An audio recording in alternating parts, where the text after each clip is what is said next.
আসসালামু আলাইকুম। Different shooting video এই চ্যানেলের আজকে নতুন আরেকটি ভিডিওতে আপনাদের সবাইকে স্বাগতম জানাই। তো ভিডিওর টাইটেল দেখে বুঝে গেছেন যে কী টপিকের উপর ভিডিও।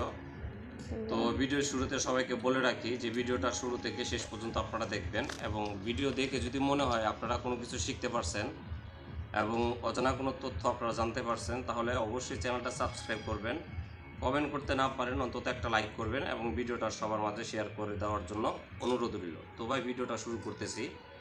ইয়ারগান ক্রয় করার সময় আপনারা 4টি বিষয়ের উপর লক্ষ্য রাখবেন। তো তার ভিতর থেকে 1 নাম্বার যে বিষয়টা, সেটা আমি আপনাদেরকে বলতেছি। এটা শোরুম থেকে হোক অথবা থার্ড পার্টি থেকে হোক, আপনারা যে কোনো মডেলের ইয়ারগান হোক, নাইট্রো পিস্টন অথবা স্প্রিঙ্গার গানের কথা বলতেছি, আপনারা সর্বপ্রথম গান শুটিং পজিশনে নিয়ে যাবেন হাতে নিয়ে যাওয়ার পর দেখবেন যে আপনারা এই গানের ব্যালেন্স আপনারা হাতে ঠিকমতো রাখতে পারতেছেন কিনা।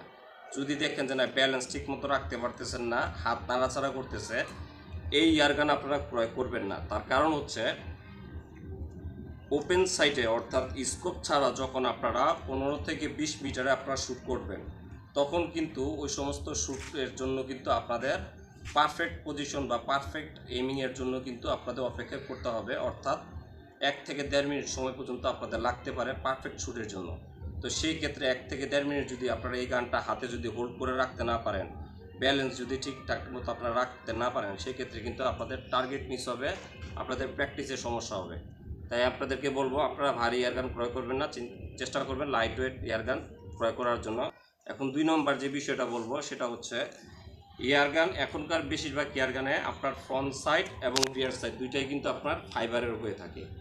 তো ফ্রন্ট সাইড আপনার ফাইবারের হোক, তাতে কোনো সমস্যা নাই, কিন্তু রিয়ার সাইডটা যেন আপনার metal, iron, aluminium, casting, silver, এই 5টা ম্যাটেরিয়ালের যে কোনো একটা ম্যাটেরিয়ালের হয়। চেষ্টা করবেন ওই এয়ারগানটা কেনার জন্য। কেন বললাম, ফিউচারে যদি আপনাদের এয়ারগানটা হাত থেকে এইভাবে পড়ে যায়, ফ্রন্ট সাইডের দাম কম, 1000 থেকে 1200 টাকার ভিতরে আপনারা রিপেয়ার করে নিতে পারবেন। কিন্তু রিয়ার সাইডটা যদি প্লাস্টিকের হয়, সেক্ষেত্রে আপনাদের 2500 থেকে কিন্তু 3000 টাকা পর্যন্ত লাগতে পারে। এটা কিন্তু অনেক টাকা। তো শক্তিশালী মেটেরিয়ালের যদি রিয়ার সাইড হয়, সেক্ষেত্রে কিন্তু এই রিয়ার সাইড কিন্তু সহজে নষ্ট হয় না হাত থেকে পড়লে। আর যদিও বা নষ্ট হয়, তো বাঘা টাকা হবে, এটা আপনারা নিজেরাই ঘরে বসে মেরামত করে নিতে পারবেন। তো সর্বোপরি শেষে একটা কথাই বলবো, রিয়ার সাইডটা আপনারা চেষ্টা করবেন আয়রন, মেটাল অথবা অ্যালুমিনিয়াম অথবা কাস্টিং, 4টা বা 5টা মেটেরিয়ালে যে কোনো একটা মেটেরিয়ালের তৈরি রিয়ার সাইড এয়ারগানে আছে, ওই ধরনের এয়ারগান ক্রয় করার জন্য। 3 নাম্বার যে বিষয়টা বলবো, সেই বিষয়টা হচ্ছে ভাই, যেই কোনো মডেলের ইয়ারগান হোক না কেন, ইয়ারগানে কিন্তু সেফটি লক থাকা কিন্তু আপনাদের বাধ্যতামূলক। কেন বাধ্যতামূলক? পিছনে যাও। আপনারা যখন শ্যুট করতে যাবেন, তখন গানটা কিন্তু এইভাবে কক করবে।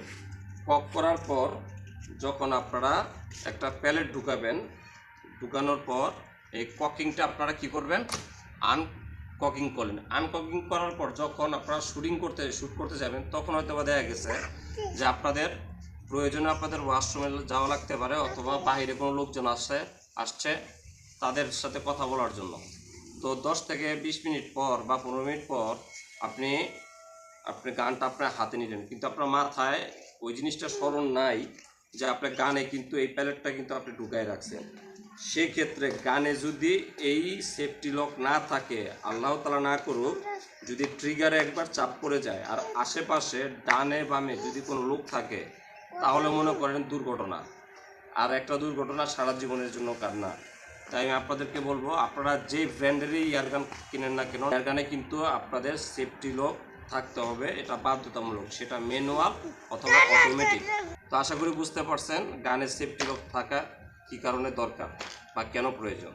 তো এখন 4 নাম্বার যে বিষয়টা, সেই বিষয়টা বলবো, অতি গুরুত্বপূর্ণ বিষয়। সেটি হচ্ছে, এই এয়ারগান আপনারা শোরুম অথবা থার্ড পার্টি যার কাছ থেকে কিনেন না কেন, আপনারা চেষ্টা করবেন, এই যে দেখতেছেন কাগজটা, এটা কিন্তু আমার এই এয়ারগানের বৈধ ক্যাশ পেমেন্ট, অর্থাৎ আমি শোরুম থেকে কিনছি, এটা শোরুমের কাগজ।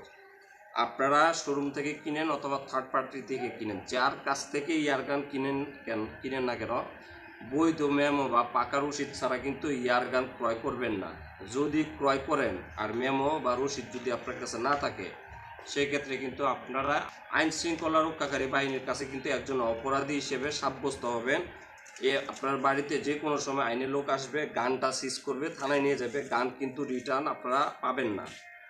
আর দ্বিতীয় যে বিষয়টা সেটা হচ্ছে আপনাকে জেল এবং জরিমানা সহ উভয় দণ্ডে কিন্তু দণ্ডিত করতে পারে। তাই আপনাদেরকে বলবো, বাংলাদেশে কিছু কিছু থার্ড পার্টি আছে যারা বৈধ ক্যাশ মেমো সহ আপনার ইয়ারগান বিক্রি করে, আবার কিছু কিছু থার্ড পার্টি আছে আপনাদের মেমো দিতে চায় না। আর যদি শোরুম থেকে কিনেন অবশ্যই আপনাদেরকে শোরুম থেকে বৈধ ক্যাশ মেমো দিবে। তাই আমি আপনাদেরকে বলবো 4-5 হাজার টাকা বাঁচাইতে গিয়ে অবৈধভাবে ইয়ারগান ক্রয় করেন না।